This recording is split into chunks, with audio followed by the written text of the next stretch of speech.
जो पाकिस्तान 70 सालों से भारत को परेशान कर रहा था,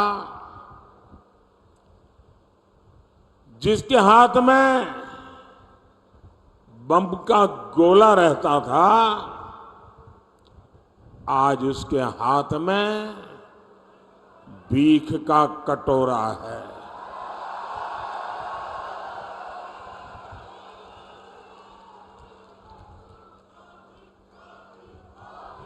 जब धाकड़ सरकार होती है तो ऐसे ही दुश्मन कांपता है। साथियों, क्या कोई कमजोर सरकार जम्मू कश्मीर में हालात बदल सकती थी? जम्मू कश्मीर में हालत बदल सकती थी? वो जमाना याद करिए जब कांग्रेस की सरकार थी। हरियाणा की वीर माताएं दिन रात चिंता में रहती थी, कब किसी आतंकी का गोला फट जाए, कब किसी पत्थर से हमारे फौजियों का सिर फट जाए। और आज 10 साल हो गए, सब कुछ बंद हो गया कि नहीं हो गया? बंद हुआ कि नहीं हुआ? मोदी की धाकड़ सरकार ने 370 की दीवार गिराई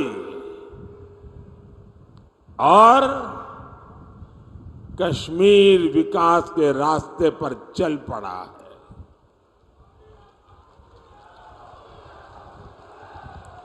भाई और बहनों, कांग्रेस का इतिहास हमारी सेनाओं को, फौजियों को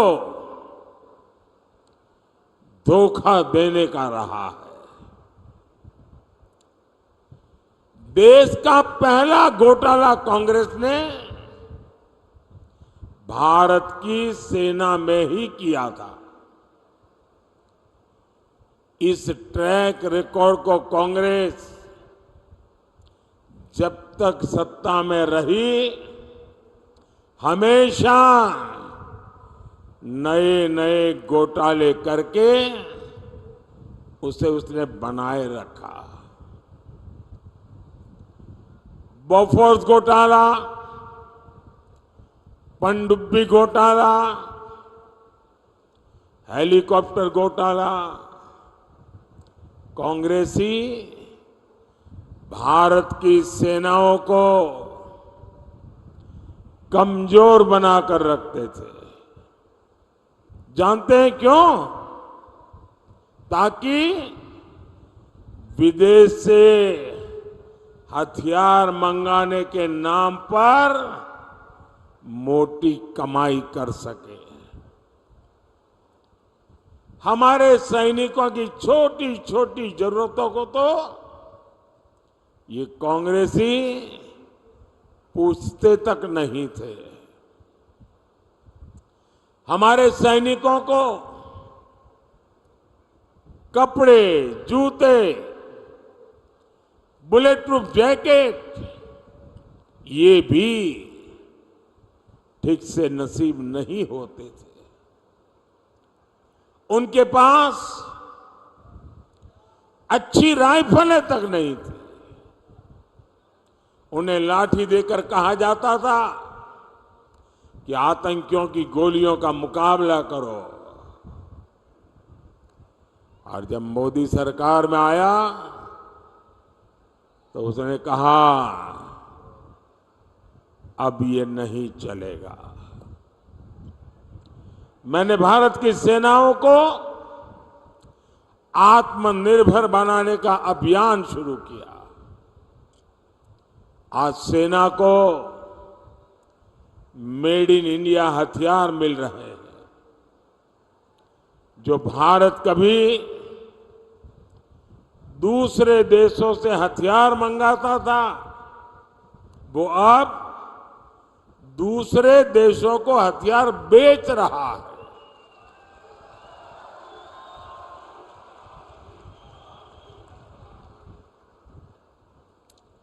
साथियों, कांग्रेस ने हमारे पूर्व सैनिकों के साथ भी विश्वासघात किया। 4 दशक तक कांग्रेस पूर्व सैनिकों को 1 रैंक 1 पेंशन के लिए तरसाती रही। और जब 2013 में उनको लगा कि मोदी एक बहुत बड़ी चुनौती बन गया है, तो उन्होंने जाते जाते 1 रैंक 1 पेंशन के लिए 500 करोड़ रुपए का बजट में प्रावधान किया। और वो 500 करोड़ का कागज लेकर के इस शहजादे हरियाणा में पूर्व सैनिकों के सम्मेलन करते थे, पंजाब में जाते थे, हिमाचल में जाते थे और भ्रम फैलाने का काम करते थे कि देखिए हमने ओआरओपी कर दिया, 1 रैंक 1 पेंशन कर दिया। इनकी झूठ बोलने की इतनी हिम्मत है, इनकी झूठ बोलने की इतनी आदत है, बड़े बड़े पत्रकार भी भ्रम में रहते हैं। ऐसा शानदार झूठ बोलते हैं लोग। भाइयों बहनों, जब आपने मुझे सेवा का अवसर दिया,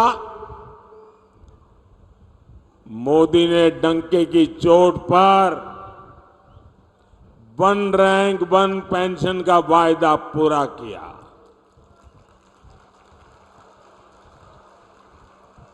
और जरा गांव-गांव पूर्व सैनिक परिवारों को बताइए कि कांग्रेस कैसा झूठ बोलती है। उन्होंने 500 करोड़ रखा था। हमारी सरकार ने जब ओआरओपी दिया तो कितना खर्च हुआ पता है? उन्होंने 500 करोड़ का खेल खेला था, हमने 1 रैंक 1 पेंशन दिया, तो अब तक 1,20,000 करोड़ रुपए, उससे भी ज्यादा मोदी हर सैनिक की परिवार को पहुंचा चुका है।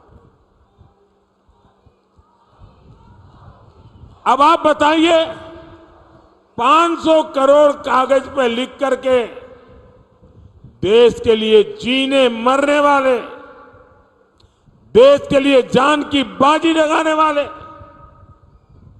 और हरियाणा कुरुक्षेत्र की धरती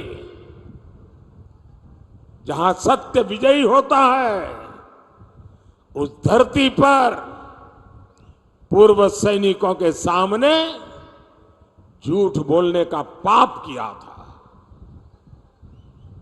और जब मोदी ने इसको लागू किया, 1,20,000 करोड़ रुपए के साथ हर परिवार की चिंता की है। और मोदी हर परिवार की चिंता समझता है और इसीलिए ऐसे संवेदनशील निर्णय लेता है। साथियों, मोदी विकसित भारत का संकल्प लेकर निकला है। और जब मैं विकसित भारत का संकल्प निकल के निकला हूं, तब हरियाणा का मुझ पर बहुत अधिकार भी है, क्योंकि मेरी विकास यात्रा में हरियाणा के भी संस्कार है।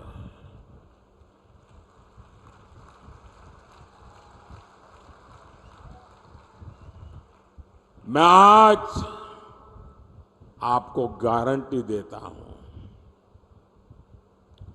आपका सपना ही मेरा संकल्प है।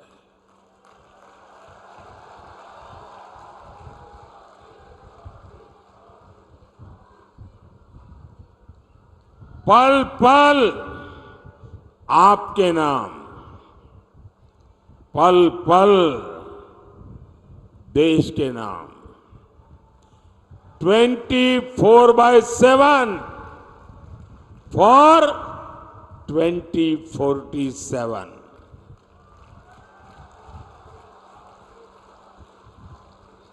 भाइयों बहनों, विकसित भारत के 4 स्तंभ हैं: गरीब, युवा, महिला और किसान।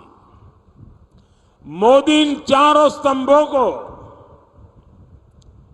ऐसी मजबूती देना चाहता है ताकि मेरा देश मजबूत हो, मेरा हिंदुस्तान मजबूत हो। किसानों का कल्याण मोदी की प्राथमिकता है।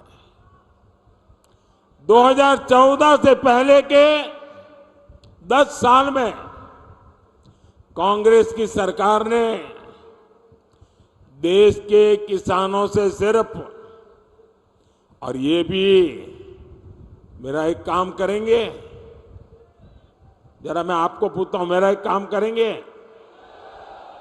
जरा हाथ ऊपर करके बताइए, करेंगे? मैं जो आंकड़ा बोलता हूं याद रखेंगे? किसानों को जाके बताएंगे? धीरे धीरे हाथ नीचे हो रहा है, बताएंगे? कांग्रेस के जमाने में सिर्फ 7.5 लाख करोड़ रुपए का अनाज एमएसपी पर खरीदा गया था कांग्रेस के जमाने में। 10 साल में कितना? 7.5 लाख करोड़ का एमएसपी पर अनाज खरीदा गया था। ये किसानों के नाम पर राजनीति करते हैं ना। 10 साल में 7.5 लाख करोड़। और मोदी ने क्या किया? 10 साल में 20 लाख करोड़ रुपए का एमएसपी में हमने किसानों से अनाज खरीदा है। यानी 3 गुना अनाज एमएसपी पर खरीदा गया है। और पहले तो पैसा मिलने में भी कई कई महीने लगते थे। अब पैसा सीधे किसान के नाम पर बैंक के खाते में जमा हो जाता है। साथियों, कांग्रेस ने गन्ना किसानों को सिर्फ और सिर्फ धोखा दिया है। आज गन्ने का एफआरपी करीब करीब 350 रुपये क्विंटल है, जबकि कांग्रेस की सरकार करीब 210 रुपये प्रति क्विंटल देती थी। ये आंकड़े याद रखना, मुंह तोड़ जवाब देना इस झूठ बोलने वालों को। 2014 में जब हम लोग आए तब गन्ने का बकाया करीब 60,000 करोड़ रुपया था। किसान का पैसा था, उसकी मेहनत का पैसा था। 60,000 करोड़ रुपया बकाया था, जबकि इसी साल हमने 1,14,000 करोड़ की पेमेंट की है। यहां अंबाला, करनाल और कुरुक्षेत्र के किसानों को पीएम किसान सम्मान निधि के भी, मैं सिर्फ इसी इलाके का बोल रहा हूं, इसी एक इलाके में 650 करोड़ रुपए से ज्यादा किसानों के खाते में ट्रांसफर किए गए हैं। साथियों, आज दुनिया के सामने भारत सुपर फूड लेकर के गया है। न्यूट्रिशन की दुनिया में दुनिया को बहुत कुछ देने की ताकत भारत में है और इसलिए ग्लोबली पोषक आहार उसका हब बनाने की हमारे पास ताकत है। यानी जो ज्वार बाजरा जैसा मोटा अनाज हमारा हरियाणा का किसान उगाता है, उसे मोदी दुनिया तक पहुंचाना चाहता है। और इसलिए हमने सारे देश में एक पहचान बने, इसलिए इस मोटे अनाज को श्री अन्न नाम से पहचान दी है। और हमने पूरे दुनिया के लिए अंतर्राष्ट्रीय मिलेट ईयर मनाया। और इसकी ताकत देखिए, विश्व के लोगों को जब मैं कहता हूं कि हमारे छोटे छोटे किसानों के द्वारा पैदा होता है, कम से कम पानी में होता है, एनवायरनमेंट फ्रेंडली होता है, केमिकल और फर्टिलाइजर की दुनिया से दूर होता है, तो दुनिया के लोगों को अचरज होता है। पिछले दिनों मैं अमेरिका गया था। अमेरिका के राष्ट्रपति जी ने व्हाइट हाउस में बहुत बड़ा भोजन समारोह रखा था और देश का प्रधानमंत्री के लिए इतना बड़ा आजादी के बाद ऐसे अवसर बहुत कम आए हैं। लेकिन मजा ये थी कि सारे मेहमानों को खाने में ये हमारा मिलेट परोसा गया था, ये ज्वार बाजरा परोसा गया था। ये सुपर फूड की पहचान मेरे हरियाणा, राजस्थान, ये जो राज्य है, उनके किसानों के लिए बहुत बड़ा अवसर लेकर आई है।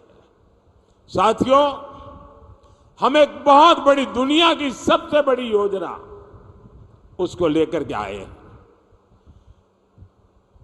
हम 2 लाख से ज्यादा गोडाउन बनाने पर काम कर रहे हैं। हमारे देश में अनाज के इतने बड़े भंडारण, उस दिशा में हम काम कर रहे हैं। आने वाले 5 साल में हम आलू, प्याज और टमाटर किसानों के लिए विशेष क्लस्टर बनाने जा रहे हैं। साथियों, मोदी की एक और गारंटी खेती में ड्रोन क्रांति की है और इसकी जिम्मेदारी मैं माताओं बहनों को दे रहा हूं। मैं गांव की महिलाओं को ड्रोन पायलट की ट्रेनिंग दे रहा हूं, लाखों रुपया का ड्रोन उनको दे रहा हूं। और हरियाणा के कृषि क्षेत्र को जिस तरह यहां की माताएं बहनें संभाले हुए, आप देखिएगा खेती के ड्रोन के इस्तेमाल में भी हरियाणा सबसे आगे रहेगा।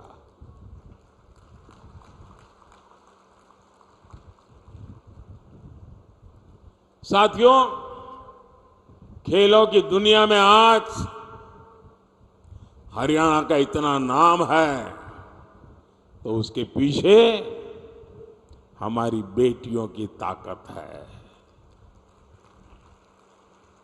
और मोदी ने बेटियों के लिए सैनिक स्कूलों के भी दरवाजे खोल दिए। अभी एनडीए में महिला कैडेट्स का जो पहला बैच ट्रेनिंग ले रहा है, उसमें बड़ी संख्या में हमारे हरियाणा की बेटियां हैं। साथियों, कांग्रेस को महिलाओं से, किसानों से, नौजवानों से कोई मतलब नहीं है। कांग्रेस को सिर्फ वोट से मतलब है। अब बताइए, दिल्ली और हरियाणा में हाथ में झाड़ू लेकर घूम रहे हैं और पंजाब में कह रहे हैं झाड़ू वाला चोर है। अब इन्होंने हरियाणा वालों को समझ क्या रखा है? भाइयों बहनों, इनके लिए वोट बैंक ही सब कुछ है। अब कांग्रेस के लोग कहते हैं कि एससी, एसटी, ओबीसी का आरक्षण धर्म के आधार पर बांट देंगे।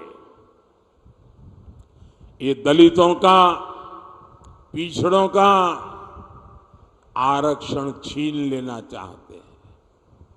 ये लोग अपने वोट बैंक को खुश करने के लिए सिखों और दलितों को नागरिकता देने का भी विरोध कर रहे हैं। कांग्रेस कह रही है कि सत्ता में आए तो सीए कानून को रद्द कर देंगे। साथियों, ये हमारी सरकार है जो अफगानिस्तान के युद्ध क्षेत्र से गुरु ग्रंथ साहब के स्वरूपों को अदब के साथ स्वदेश लेकर के आई है। ये हमारी सरकार है जिसने साहबजादों की याद में वीर बाल दिवस मनाना शुरू किया है। और ऐसे प्रयासों से माता गुजरी जी की इस धरती को जरूर गर्व होता होगा। लेकिन कांग्रेस और एनडीए गठबंधन को ऐसे हर प्रयास से दिक्कत है। भाई और बहनों, कांग्रेस और एनडीए गठबंधन विकास और विरासत दोनों के विरोधी है। 500 साल बाद, इतने लंबे इंतजार के बाद, अविरत संघर्ष के बाद, लाखों बलिदानों के बाद, 500 साल बाद अयोध्या में भव्य राम मंदिर बना है।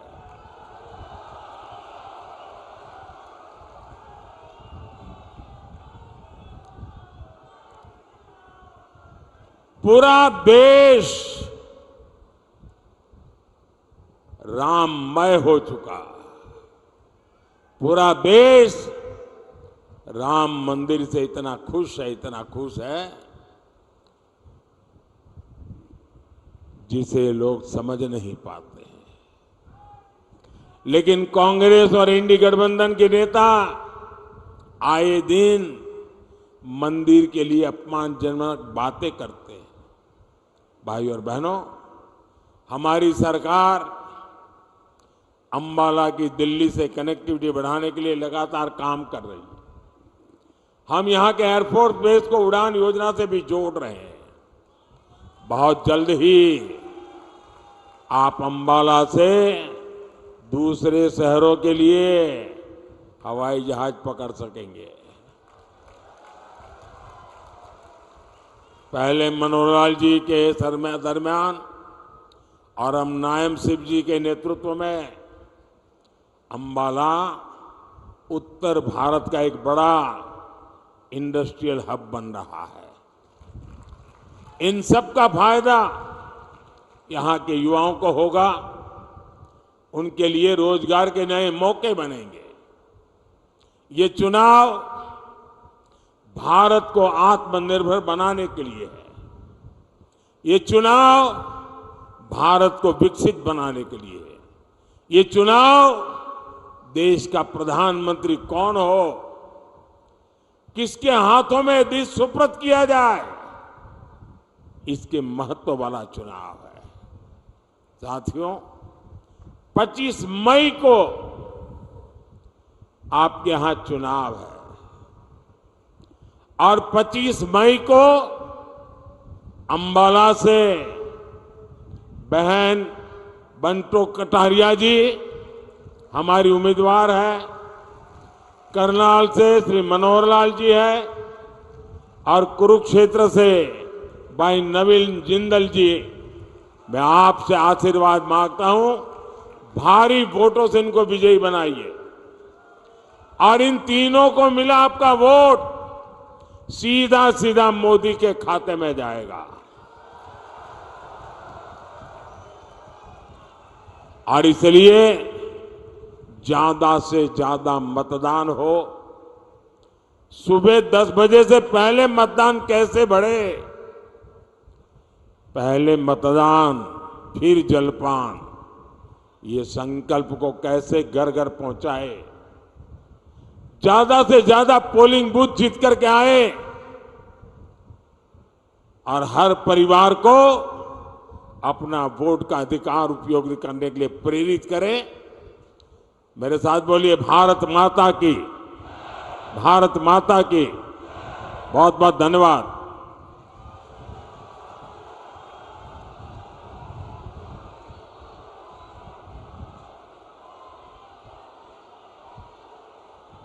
बहुत बहुत आभार भारत के यशस्वी माननीय प्रधानमंत्री नरेंद्र मोदी जी का। बहुत बहुत आभार। जिस तरीके से उन्होंने भारत की महिलाओं के बड़े भाई के रूप में, संरक्षक के रूप में काम किया, उसके लिए माननीय मोदी जी का बहुत बहुत आभार। आपको बहुत बहुत शत शत प्रणाम। मोदी सरकार, एक बार मोदी सरकार, एक बार मोदी सरकार, एक बार मोदी सरकार। गरीब के हक को पैसा सीधे खाए, सच करके दिखलाए हैं।